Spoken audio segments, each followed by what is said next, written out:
Hey, let me ask you whether you've ever had this experience before. You're in a conversation with someone, and for some reason, your response to them is one of frustration or anger, or you're short with them, and they get mad at you, and you walk away from the conversation saying, what in the world's going on with me? Would you like some tips on how to deal with this?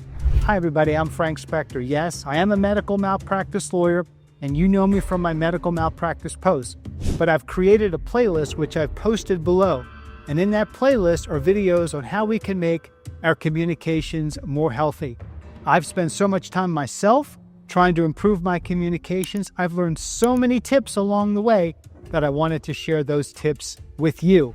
So in a situation where you find yourself frustrated or angry or short with someone, the first thing that I recommend is do a check-in with yourself.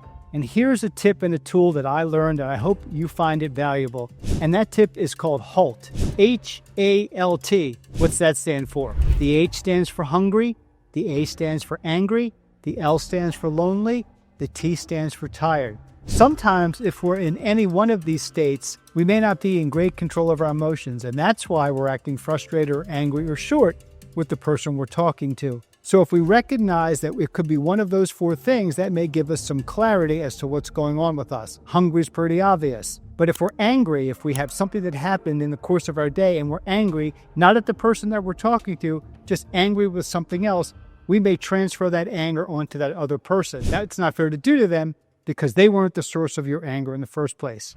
We could also be lonely. Look, we're living in a world today where many people are working from home. We're isolated. We're not interacting with each other. We may be in a small apartment on a computer hour after hour after hour without really any human interaction. And we feel a sense of loneliness. And that loneliness may put us in an emotional state where we're not really equipped to deal in a conversation when we're in that state. And maybe we're tired. We've had a long day. We're depleted. We've had a lot going on. And again, we're not in the right frame of mind to have a conversation with someone. So the next time you find yourself getting ready to have a conversation with someone and there's something that's off with you, think to yourself, am I hungry? Am I angry? Am I lonely? Am I tired? And if I'm in any one of these states, it may not be the right time to have that conversation. Take care of yourself first. Make sure you're emotionally equipped so that you can have the healthy conversations that you want. So thanks again for watching this video. I would really like to hear your comments below on what you think about this tool, whether you've used it yourself, and what the results have been. If you leave the comments below, I'll be sure to respond to you. Thanks again for watching this video, and I hope to see you again soon.